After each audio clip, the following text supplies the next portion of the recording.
So hello and welcome to today's video, and I'm continuing talking about self-worth and narcissistic abuse healing. And part of self-worth is very much connected with self-talk.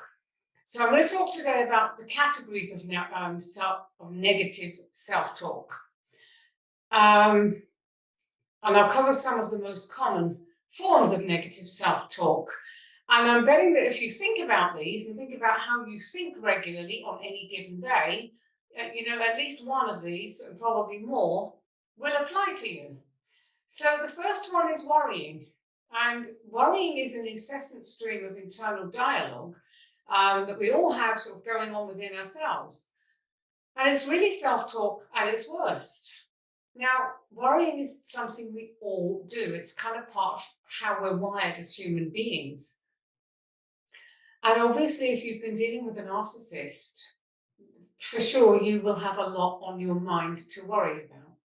But worrying about what's happened in the past or what might happen in the future does nothing to change or alter the outcome. So you're here in the now, but you're spending all your time worrying about the past and what happened, or you're worrying about the future and what might happen. And that isn't going to change or help you. Now, one of the most effective ways to deal with a worry issue is just to write it all down. And then, write all the problems down, all the worries down, and then list all the possible outcomes that might happen. And note which ones are more likely to happen, based on all the facts at your disposal of similar things that have happened in the past. And then on a different sheet of paper or a different page in your notebook, write out all the action steps that you can take to bring the situation to a successful or a different solution. Now, there's a saying that goes around, and you probably have seen it, that if you keep doing the same thing, you're going to keep getting the same results. So in the case of being with a narcissist, particularly if you're still with one, you can think back to all the things you've done and the things you've tried to do and how you've tried to reason and rationalize and pacify and please and all of those things. You will have done 1,000 different things to try and get some peace of mind, to try and keep this person happy.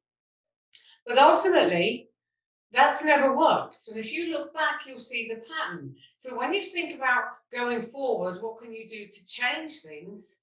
Are you going to keep doing the same thing over and over again? Or are you going to think outside the box and look for a way to find a new solution to your problem? And I help people to heal from narcissistic abuse. I run 3 very busy groups, all talking about narcissistic abuse, healing, recovery. And my money is always on you getting out if you possibly can. I know there are some situations where it isn't possible, or at least it isn't possible at the moment, but I always say ultimately aim to get out as soon as you can, even if that is going to take some time, because freedom is on the other side of this narcissistic relationship that you're living in, okay?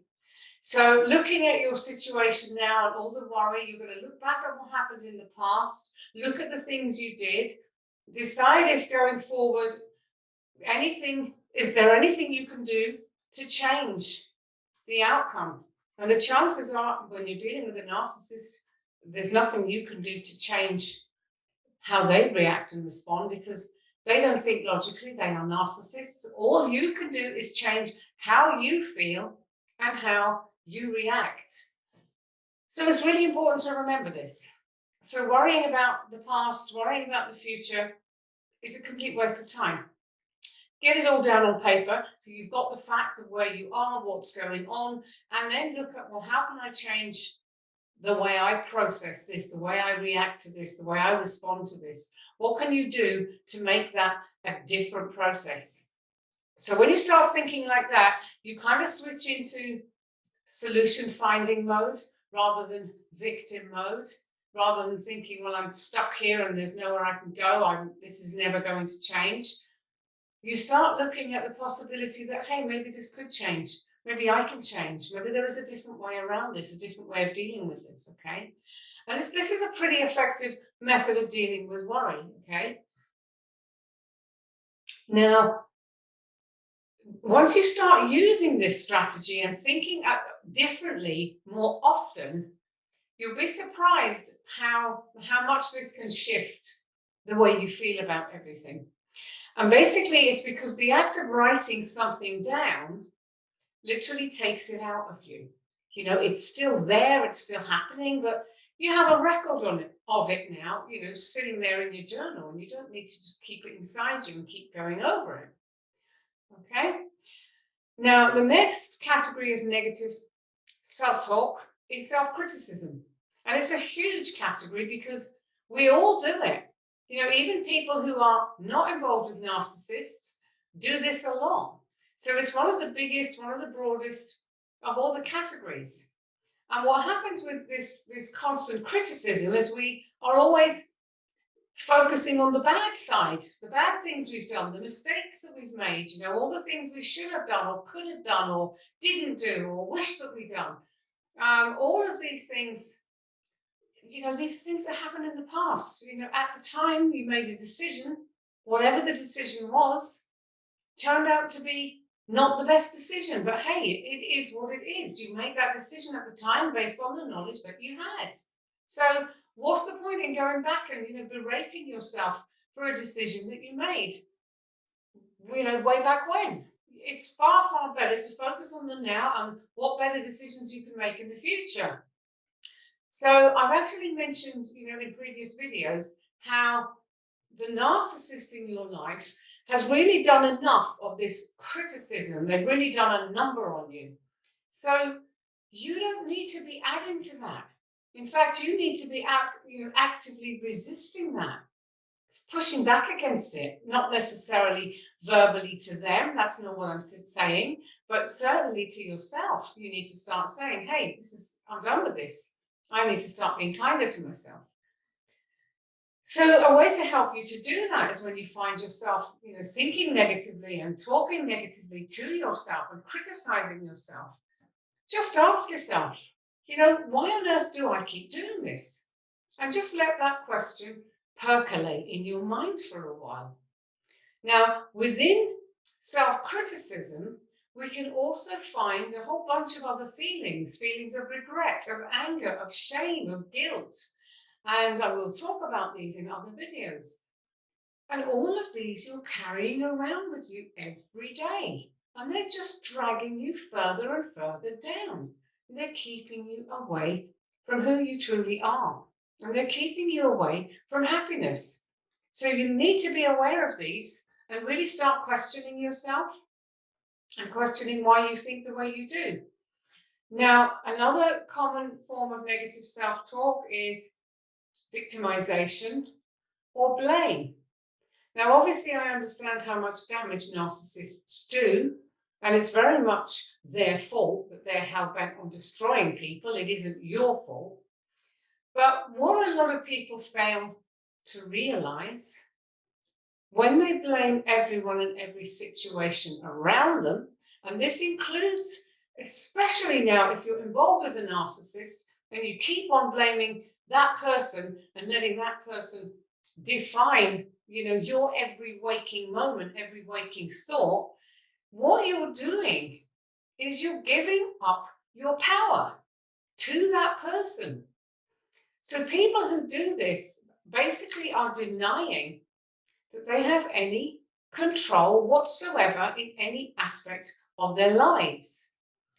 And in a way, they're not taking any responsibility now for their own actions or thoughts or happiness. They just kind of cave into this idea that someone else can control their life. And they just don't realize how disempowering this really is. Because by taking responsibility and ownership of your own actions and reactions, you can actually enter a whole new realm of possibility.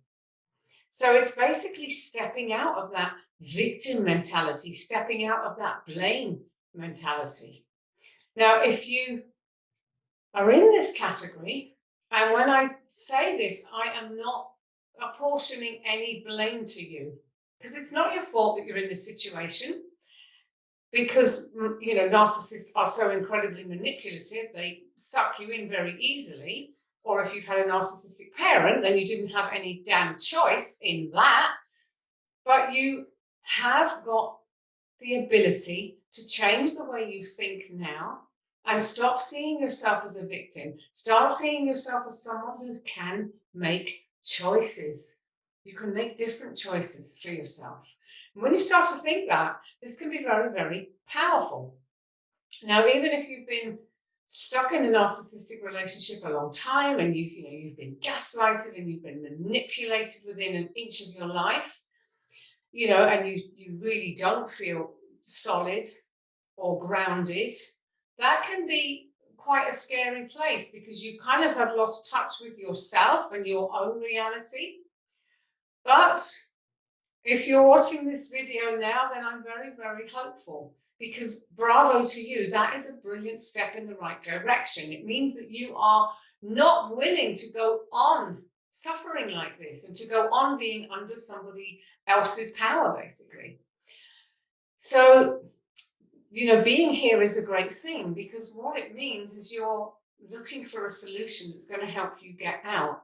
And you can change the way you feel and the way you perceive the world and the way you move forward. You can change your thinking. You can get help to heal. And by turning the spotlight in on yourself and taking responsibility for your healing, you can and will make just amazing leaps forward. You do not have to stay trapped in a narc relationship. And, if you look around you in the groups, I've got several groups, come and join my groups if you're not in them already. You will see there are people in there who have healed, who have gotten over it, who have found new love, who have found happiness. So you must not give up on yourself and think that it's never going to change and you're going to be stuck with this pain forever. Because you don't need to keep carrying the pain and the regret and the guilt and the shame with you forevermore. So changing that thinking is part of the process of healing. And there are many, many steps to healing. I've got 5 tips. A free ebook out there that's really, really helpful. But that's just one part of the journey. And there's so many layers to healing. So it just depends on where you are. But your thinking, it always comes back to you, how you think and how you feel and what you believe about yourself and your own self-worth. So let's talk now a little bit about another huge one with the negative self-talk is the feelings of guilt and shame and regret. And we very briefly touched on that, but I kind of want to go into it a little bit more here. So most of the people I've worked with and talked to and see posting in my group, they do carry these feelings of guilt and shame or regret over things that have happened in the past. And they keep going over it. And, the blame comes back in and they blame themselves for it. So they feel the guilt, they feel the shame, they feel the regret, the sorrow. And, all of these things are absolutely massive when it comes to narcissistic abuse because you can feel them. You feel this pain in your body. And so very often what happens is rumination takes over, when you've left a narcissist, and you can actually spend months, if not years, just agonizing over the relationship. And you'll tell yourself, maybe you did something wrong. Maybe you made a mistake or you regret something, or if I had only done this, or if I'd said that, or if I'd been more this, or I'd been more that, maybe, yada, yada, yada. And you talk it over and over in your head. And it's always negative on you. And you carry that burden with you and you replay the events time and time again. Basically what this does is it solidifies this in your memory. It makes it stronger because every time you play it, you're keeping it alive. And it's kind of like a broken record that won't shut off, or a film loop that just won't stop playing. But you know what? This can also be stopped. So if you have these kinds of memories that kind of plague you, make a note of them. write them all down and write down every last thing you can think of in relation to each one. Now, this act of writing down gets it out of your head, for one. Another thing it does is it gets your awareness focused on it. And once you have your awareness of it and you know what's happening, then you can start really taking control of it and changing it out. So it's all part of the process, okay? Excuse me. Another one that I want to talk about is jealousy.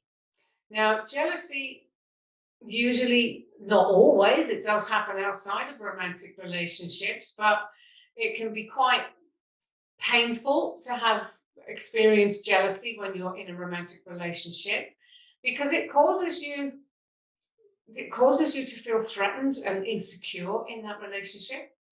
Now, with narcissists, of course, they frequently cheat, so that you're left feeling hurt on a whole new level. And even when you leave, say, and you're happy that you've left and you're glad that you broke out of the trap, the cage that is the narcissistic relationship, you might still feel this terrible jealousy when you hear about your next being with a new person, and maybe you see them flirting with someone in your area, or maybe they pop up on your social media, and then jealousy just hits you like hot lava, in your solar plexus.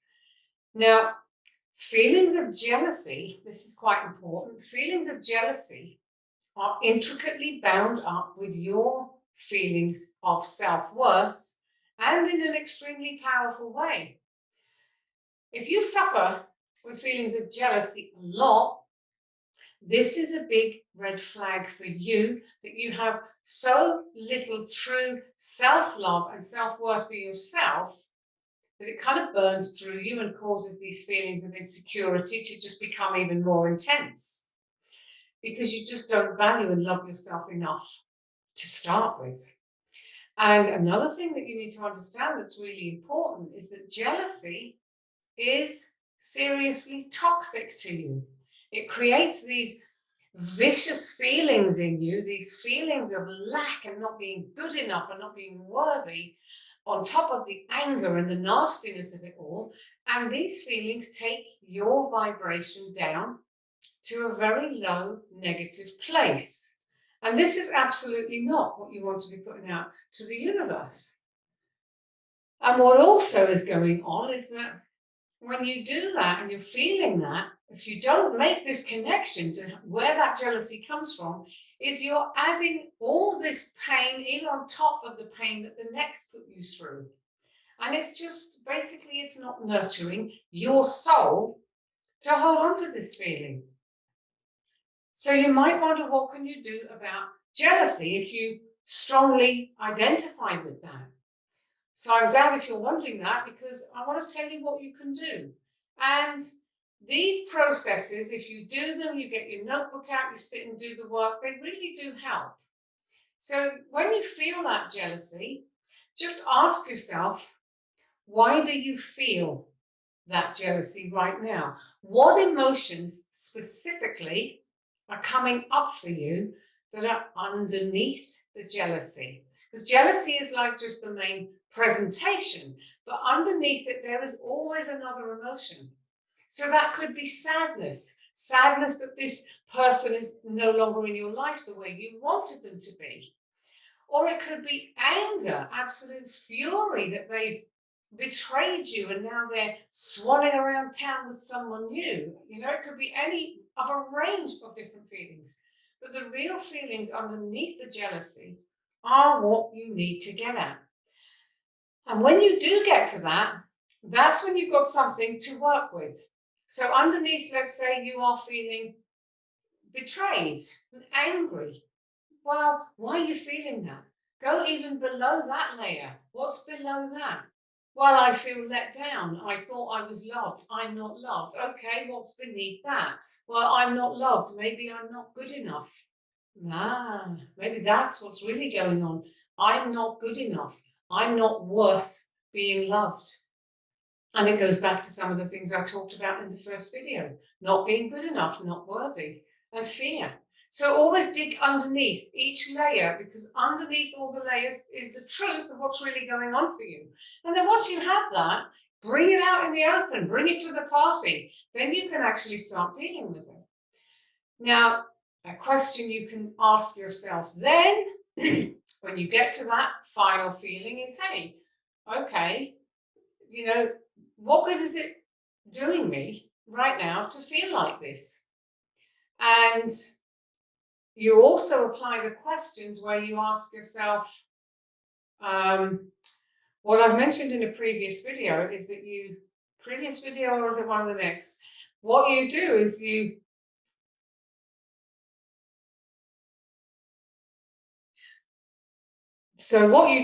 ask yourself, well, is this true? Is this true? Where did this belief come from? And those are really important questions to ask yourself. And then you ask yourself, well, is it helping me in any way to carry on with this belief, to keep this belief in my head, in my body, to keep feeling it?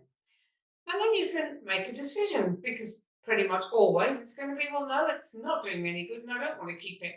So you can decide right there and then that feeling that started with jealousy is toxic, and that it's got no place in your life, and that it doesn't belong in your body.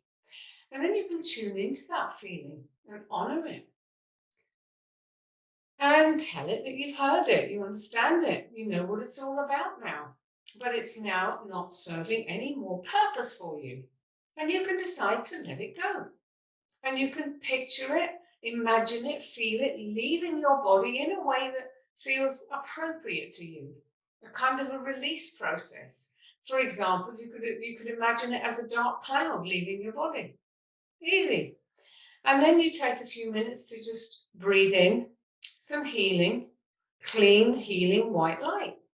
Just try these suggestions and see, how it works for you. When you start asking yourself these types of questions, it really helps you to hone in on what's going on and how it relates to your self-worth, because it always goes back to your self-worth. And the decisions that you make going forward are your choice. You must remember and understand that you're the one who's in control of your thoughts and therefore your emotions. And you have a lot more control than you realize. But you've gotten so used to running ragged, walking on eggshells around the narcissist in your life that you've lost the connection to what's really true for you. So this is about getting you back to your truth, okay? And this is a way of doing it, okay? So do try these exercises, and whenever a negative feeling comes to you, go through that process and then see how quickly you can release it. And then tune in and see how you feel after it. And obviously, let me know how it goes for you, because I would love to hear. I work with these type of techniques and much more complicated ones that I do with clients in therapy that work very, very quickly. So I know they are very, very effective. But for them to work, you have to really tune in and do the work. So thank you very much. And I look forward to seeing you again tomorrow, where I'll be talking about more issues of self-worth, okay? I'm going to be talking about some strategies to change your negative self-talk. So do tune in. I'll see you again soon. Bye for now. Thank you very much indeed for watching. I do appreciate your time, and I hope you found that helpful. Now, if you'd like to see more videos, click subscribe and hit the notification button so you get alerts when I post new videos. So I'm Maria McMahon, and if you'd like to know more about what I do and connect with me, then check out the links. I'll put them below the video, and look forward to seeing you again soon. Thank you very, very much.